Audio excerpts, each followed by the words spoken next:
பல்லதேசம் Karthikeyan YouTube channel நேயர்கள் அனைவருக்கும் வணக்கம். பொதுவாகவே தமிழ்நாட்டில் பல வருஷமாகவே ஓங்கி ஒலித்துக் கொண்ட ஒரு பொருள் என்னன்னு பார்த்தீங்கன்னா, சாதிவாரி கணக்கெடுப்பு நடத்த வேண்டும் அப்படிங்கிற ஒரு விஷயம் தான். கடந்த இந்த விஷயத்தை மருத்துவர் ஐயா ராமதாஸ் அவர்கள் பல வருடங்களாக ஏன் ஒரு 40 வருஷமாவே இந்த விஷயத்தை தொடர்ச்சியா வலியுறுத்தி கொண்டே இருக்காரு. சாதிவாரி கணக்கெடுப்பு நடத்துங்க.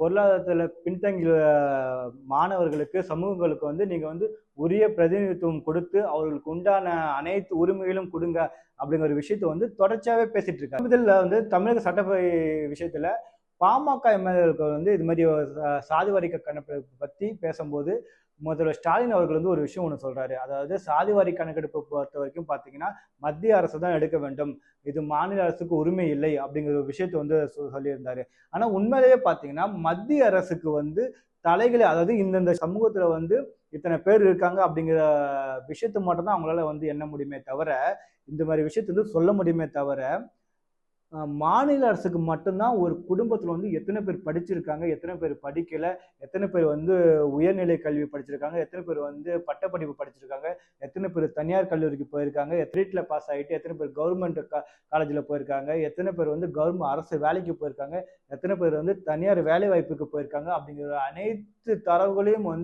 ஒரு மாநில அரசு மட்டும்தான் எடுக்க முடியும். இந்த விஷயத்தை தான் பீகார் அரசு செய்து சமீபத்தில் பீகார் அரசு 50%க்குள்ளதான் அவங்களுடைய இடஒதுக்கீடு இருந்தது.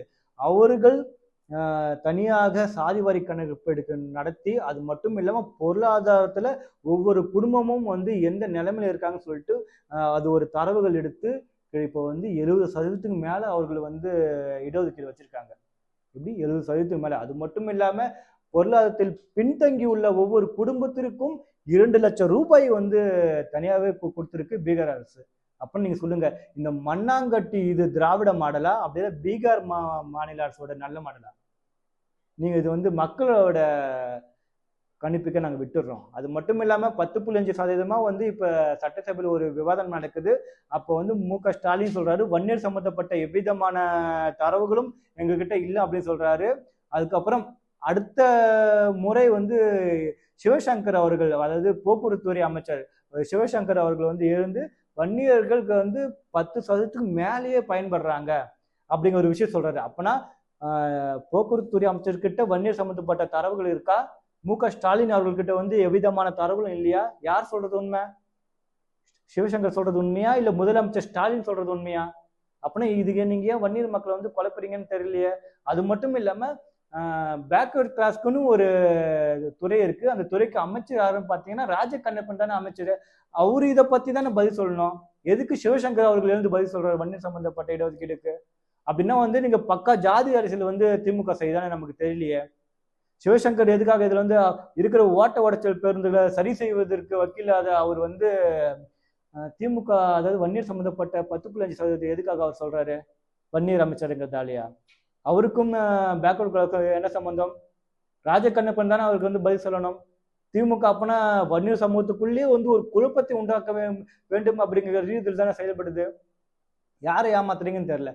அதுக்கடுத்து பாத்தீங்கன்னா விக்கிரவாண்டி இடைத்தேர்தல் 2019 விக்கிரவாண்டி இடைத்தேர்தலில் இதே திமுக அரசு தான் திமுகவோட எதிர்கட்சி தலைவரா அப்போ ஸ்டாலின் இருக்காரு.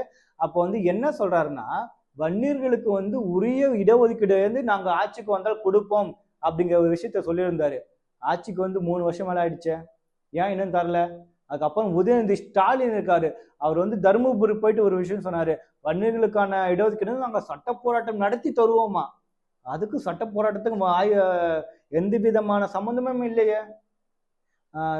உச்ச நீதிமன்றம் தெளிவாக சொல்லியிருக்காங்கல்ல, இது மாதிரி வன்னியர்களுக்கு நீ எவ்விதமான தடையும் இல்லை இடஒதுக்கீடு தருவதற்கு.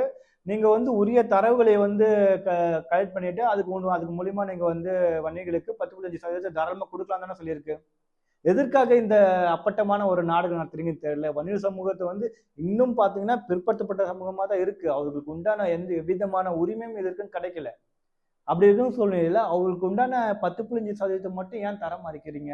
எத்தனையோ சமூகத்துக்கு தமிழ்நாட்டுல இடஒதுக்கீடு கிடைச்சிருக்க. அவங்களுக்குலாம் எதுக்கு? அவங்களுக்குலாம் சாதிவாரி கணக்கெடுப்பு நடத்தி கொடுத்தீங்க. டேட்டா ஒரு 2 நாள்ல கலெக்ட் பண்ணிடலாம் டேட்டாவை. அந்த டேட்டாவை கலெக்ட் பண்ணி கொடுக்கறதுக்கு எதுக்கு திமுக அரசுக்கு இவ்வளவு வலிக்குது? இன்னும் பாத்தீங்கன்னா திமுகவை வாழ வைத்ததே வன்னியர்கள் தான்.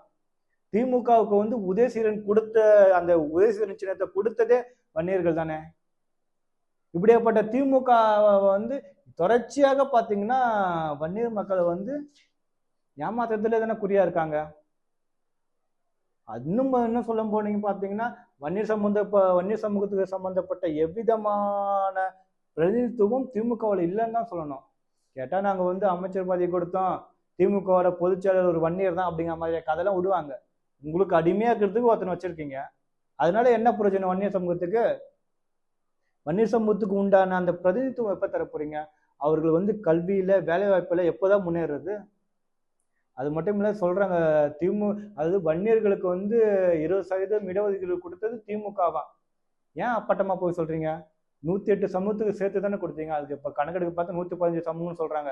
எப்படி அந்த 115 சமூகம் வந்ததுன்னு தெரியலையே. இதுல இன்னொரு விஷயம் என்னன்னா, இந்த எம்பிசில திருநங்கைகளுக்கு கூட அந்த இதுல அந்த லிஸ்ட்ல சேர்த்தானுங்க. அப்புறம் கோர்ட்டு தான் அது தள்ளுபடி பண்ணி அவங்க தனியா கொடுங்க, எதுக்கு இதுல போய் சேர்க்குறீங்கன்னு சொல்லிட்டு அவங்களுக்கு ஒரு சம்மிட்டி அடி கொடுத்து அதுக்கப்புறம் அந்த விஷயத்தை வந்து ரத்து பண்ணாங்க கோர்ட்டு. இது மாதிரி தானே உங்களுடைய சமூக நீதி லட்சணம் இருக்கு. வன்னியர்களுக்கான தனி ஒதுக்கீடு என்பது வன்னியர்கள் கையில மட்டும்தான் இருக்கு. 2021 அவ்வளவு படிச்சு சொன்னாங்க, வன்னியர் மக்களே திமுகவுக்கு நீங்க ஓட்டு போட்டீங்கன்னா திமுகவை ஜெயிச்சு வந்தாங்கன்னா உங்களுடைய உரிமைகள் வந்து பறிக்கப்படும் சொல்லிட்டு பல்வேறு வகையில பிரச்சாரங்கள் பண்ணாங்க. அது வன்னியர் மக்கள் வந்து ஒரு கருத்தை எடுத்துக்கல. அதுக்கப்புறம் வந்து எம்பி எலெக்ஷன் சொன்னாங்க, நீங்க திமுகவை தோற்கடித்தால் கண்டிப்பா உங்களுக்கு உண்டான பிரதிநிதித்துவம் வந்து கிடைக்கும்னு சொன்னாங்க. கேட்கல. இப்போ வந்து விக்கிரவாண்டி பை எலெக்ஷன் இருக்கு. விக்கிரவாண்டி வன்னியர்கள் உங்க இடத்துல தான் 2019 மு.க. ஸ்டாலின் அவர்களை வந்து வன்னியர்களுக்கு 10.5% சம்பந்தமான வாக்குறுதி கொடுத்தாரு. இப்ப ஆட்சிக்கு வந்துட்டாரு, இன்னும் அதை பத்தி எதுவுமே பேசல. உங்க கையில தான் இருக்கு. அதே விக்கிரவாண்டி பை எலெக்ஷன் வந்து கண்டிப்பா உங்ககிட்ட நிப்பாரு. இதே மு.க. ஸ்டாலின் அவர்கள் வந்து நீங்க கேள்வி கேளுங்க, அவங்க தோக்கடிங்க, திமுகவை தோக்கடிங்க. திமுகவை தோக்கடிச்சிங்கன்னா கண்டிப்பா உங்களுக்கு உண்டான பிரதிநிதித்துவம் கிடைக்கும், உங்களுக்கு உண்டான உரிமை கிடைக்கும், உங்களுக்கு உண்டான 10.5% இடஒதுக்கீடு கிடைக்கும். அது மட்டுமே சாதி வாரி கணக்கெடுப்பு நடத்தப்படும். அது மூலியமா இன்னும் உங்களுக்கு எக்ஸ்ட்ரா கிடைக்கான வாய்ப்பு இருக்கு. இதை வன்னியர்கள் தான் உணர வேண்டும். இது என்னைக்கு நீங்க உணர்றீங்களோ அன்னைக்கு மட்டும்தான் நீங்க வந்து பொருளாதாரத்திலும் சரி, கல்வியிலும் சரி, வேலைவாய்ப்பும் சரி முன்னுக்கு வர முடியும். அதை விட்டுட்டு நீங்க வந்து ராமதாஸ் ஐயா அவர்கள் பின்னாடி நாங்க போக மாட்டோம், நாளைக்கு ஒருத்தன் கச்சாடப்பு ஆரம்பிப்பான், இன்னைக்கு ஒருத்தன் தாம் தூம்னு சொல்லிட்டு பொய்யா பேசிட்டு தெரியுமா, அவனுக்குலாம் நீங்க கடைசி வரைக்கும் நீங்க ஆதரவு கொடுத்தீங்கன்னா கடைசி வரைக்கும் பார்த்தா நீங்க எப்படி உங்களுக்கு உண்டான பிரதிநிதித்துவம் கிடைக்கலையோ அதே மாதிரிதான் உங்களுடைய பிள்ளைகளுக்கும் பிரதிநிதித்துவம் இல்லாமல் போகும். இது என்னைக்கு ஒரு வன்னிய சமூகத்தை சார்ந்த இளைஞர்கள் வந்து நீங்க உணர்றீங்களோ அன்னைக்குதான் வன்னியர் சமூகத்துக்கான விடியலும் பிறக்கும். அது மட்டும் இல்லாம மாற்று சமூக நண்பர்களுக்கும் நாங்கள் சொல்லிக் கொள்வது என்னவென்றால், உங்களுக்கு உண்டான இன்னும் பிரதிநிதித்துவம் இன்னும் கிடைக்கல உங்களுக்கும். ஏன்னா இன்னும் யாதவ சமுதாயம் எடுத்துங்க, செட்டியார் சமுதாயம் எடுத்துங்க, முதலியார் சமுதாயம் எடுத்துங்க, அதுக்கப்புறம் வந்து வண்ணார் சமூகம்லாம் எடுத்துங்க. இன்னும் வண்ணார் சமூகத்துக்குலாம் ஒரு அமைச்சர் அவங்களுக்கு அந்த சமூகத்துல இதற்கும் கொடுத்தாங்களான்னு பார்த்தா இதற்கு ரொம்ப மிகப்பெரிய கேள்வி. ஒரு எம்எல்ஏ அந்த சமூகத்திலிருந்து வந்திருக்காங்களான்னு பார்த்தா மிகப்பெரிய கேள்வி. ஒரு எம்பி அந்த சமூகத்திலிருந்து வந்திருக்காங்கன்னு பார்த்தா மிகப்பெரிய கேள்வி. இவ்வளவு இருக்கு. நீங்க அனைவரும் ஒன்று சேர்ந்து திமுகவை தோற்கடித்தால் மட்டும்தான் உங்களுக்கு உண்டான பிரதிநிதித்துவம் உரிய முறையில் கிடைக்கும். முக்கியமாக பட்டியலினம் சொல்லலாம். பட்டியலினம் வந்து அவங்களுக்கு வந்து அவங்களோட மக்கள் தொகை பார்த்தீங்கன்னா 7-9 வரைக்கும் வந்து மத்திய அதாவது மினிஸ்டர் போஸ்டிங் தர விஷயம் இருக்கு. ஆனா திமுக வந்து கொடுத்துருக்காங்களா? கொடுக்கலையே. ஏன் தரல? திமுகவில் மாவட்ட செயலாளரா ஒரே ஒரு தலித் மட்டும் தான் இருக்காரு. கடலூர் மாவட்டத்தில் கிழக்கு மாவட்டம் எதுன்னு நினைக்கிறேன். அதுல ஒரு தலித் மட்டும் தானே மாவட்ட செயலாளராக இருக்காரு. இது நீங்க எப்ப புரிஞ்சுக்க போறீங்க? மொத்த ஓட்டையும் நீங்க போய் திமுக தானே போடுறீங்க. இது நீங்க என்னைக்கு புரிஞ்சுக்கிறீங்களோ, என்னைக்கு நீங்க வந்து இந்த அறியாமையிலிருந்து வெளியே வர்றீங்களோ அன்னைக்குதான் உங்களுக்கு உண்டான பிரதிநிதித்துவம் வந்து சரியான முறையில கிடைக்கும். கண்டிப்பா அது வந்து உணருங்க. உங்களுக்கு உண்டான கட்சி எதுன்னு யோசிங்க. அப்போ மட்டும்தான் உங்களுக்கு உண்டான பிரதிநிதித்துவம் உரிய முறையில் உங்களுக்கு உரிமையும் கிடைக்கும். நன்றி, வணக்கம் மக்களே.